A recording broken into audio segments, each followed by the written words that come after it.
This is a simple example to show you how to submit your T4 online without an access code.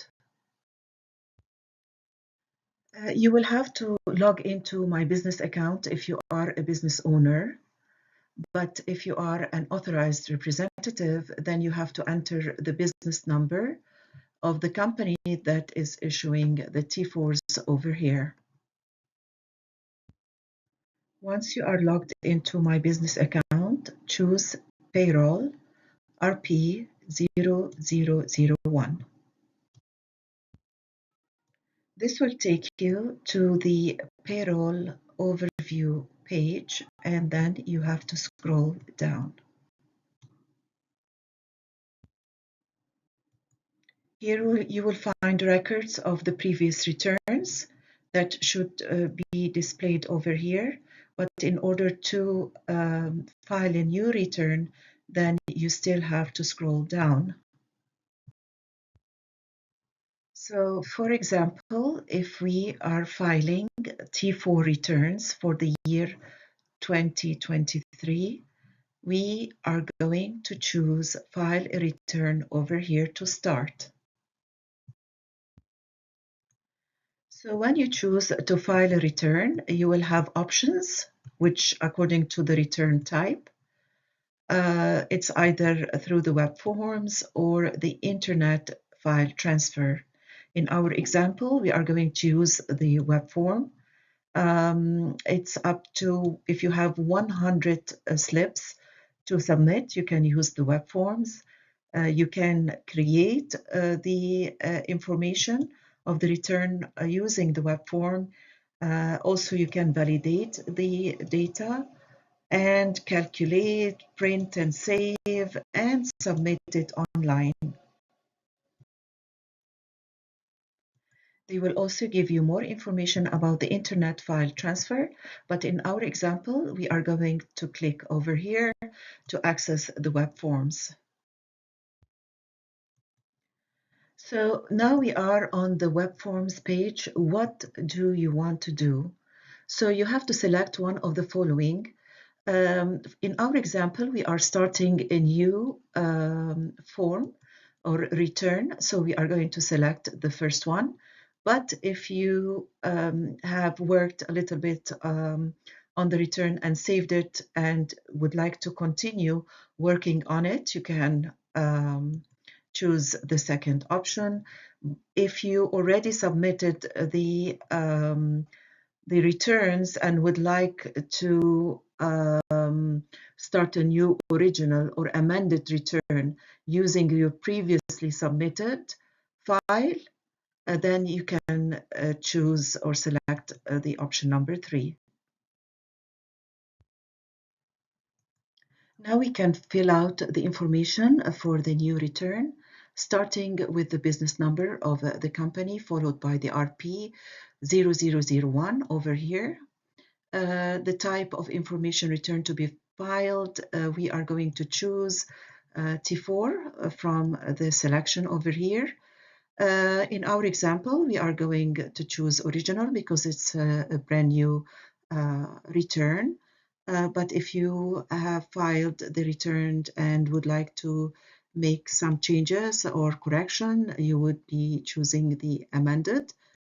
A fixed return can only be used following a cancelled return, so this does not concern our example. Then press next. Now we are going to fill out the information about the employer or the payer. So the account number should appear over here. We are going to file the T4 for the year 2023 in our example. So we select 2023 from the tax year selection over here. We have to enter the company's name over here. You have to continue entering the information about the payer or the company. So you have to enter the address over here. If you have a suite or unit number, you can enter it over here, the city and the province. Then you would enter information about the person to contact regarding this submission. So usually it will be the person who prepared it or the company owner. First name and last name over here, and the telephone number, the area code, and the telephone number over here. The preferred language of communication, and then press next. Now we are going to enter the employee information on the T4 slip. We start by the last name of the employee, the first name, and the social insurance number. Now we have to continue entering the complete address of the employee.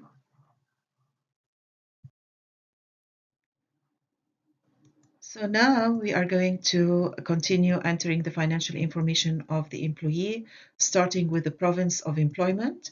In our example, we selected Ontario because the employee performed their job from the province of Ontario. Employer offered dental benefits. This is a new addition to the T4 form.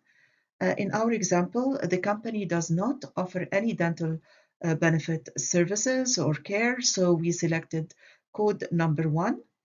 But because it's a new addition for calendar year 2023 and after, it is mandatory to indicate whether the employee or any of their family members were eligible on December 31st of that year to access any dental care insurance or coverage of dental services of any kind that you offered. When they say you offered, it means the company offers dental care. But in our example, the company did not offer any dental care. That's why we selected number 1. So when we selected number 1, it says not eligible to access any dental care, insurance, or coverage of dental services of any kind. But in other cases, if the company provides a dental benefit, you can choose what suits your case, either number 2, payee only, number 3, payee, spouse, and dependent children, number 4, payee and their spouse, number 5, payee and their dependent children. Do not use box 45 before January 2024 if you are filing electronically. Now we can enter the employment income in box number 14, the employee's CPP contribution in box 16. If you are in Quebec, you will enter the QPP in box 17. In our example, the employee was EI exempt, so we left it blank, but in other cases, you will have to enter the employee EI premiums in box 18. We will continue to enter the CPP QPP pensionable earnings. If the pensionable earning does not exceed the maximum of the year, most of the time it will be equal to box 14, which is the employment income. So we are going to enter the pensionable CPP pensionable earnings in box 26. Box 22 will enter the income tax deducted through the year. Box 24, EI insurable earnings, if any. In our example, the employee was EI exempt, so we didn't enter anything. If there are RPP contributions, union dues, charitable donations, pension adjustments, you will enter them over here. In our example, we didn't enter any. In our example, as we said before, that the employee was EI exempt. So in box 28 exempt, we selected the box beside the EI. Now we completed the first T4 slip for the first employee, as you can see over here. We can select from here and modify or delete an existing slip, or if we have To add more slips, T4 slips, we can create a new slip from over here. After entering all the slips that we have, we are going to select Summary, and we will be able to submit the returns from the summary page. On the summary page, like when we see the T4 summary, it will give us the details of the total number of T4 slips filed. So this will appear over here. In our case, we have only one, and it will show us the number one. The employment income, which it will be the total or addition of all employees, box 14, the total of registered pension plan contributions, pension adjustments, employee CPP contributions. Continuing the T4 summary report, it will calculate the employer's CPP contributions, which is the total of what the employers contributed through the year, which should be equal to the total of the employees' CPP contributions in box 16. As for the employees' EI premiums total and the employer's EI premiums total, the employer's EI premiums total will be 1.4 times the employee's EI premiums. The total of income tax deducted and the total of deduction reported will be over here, the sum of them all. Now we have to enter manually the minus the remittance, which the company returned or remitted during the year, the total amount of payroll remittance during the year. If calculation were done correctly through the year, the difference should be equal to 0.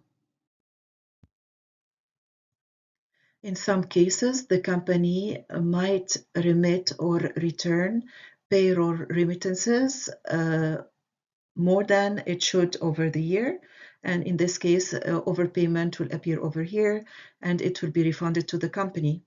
In other cases, the company might remit or return payroll remittances through the year less than it should, and there would be a balance due for the company to pay. Social insurance number of the proprietor or principal owner will be entered, and for the declaration, we have to select I certify that this return is complete and accurate. In my case, and I wanted to share it with you when I tried to submit, it showed an error for the employer's EI premium. As I explained, the employer's EI premiums, I left it blank in the example that I was showing because the employee was EI exempt. But the program showed an error, so I had to enter the number 0 over here for the program to accept. Also, minus the remittance required, I entered the amount over here.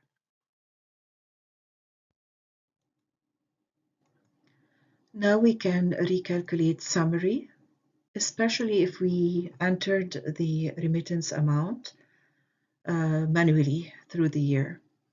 We can also return to make any changes or corrections, or we can view or print the return from over here. At the end, we have to submit to the Canada Revenue Agency for processing. After submitting the return, you will receive a confirmation of receipt.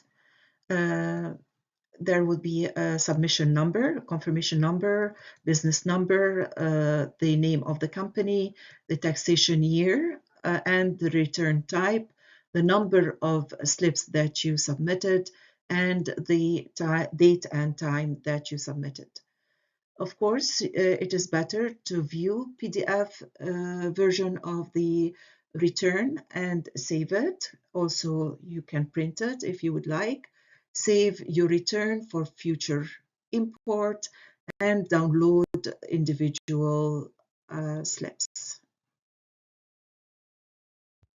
There's some important notes about your confirmation number.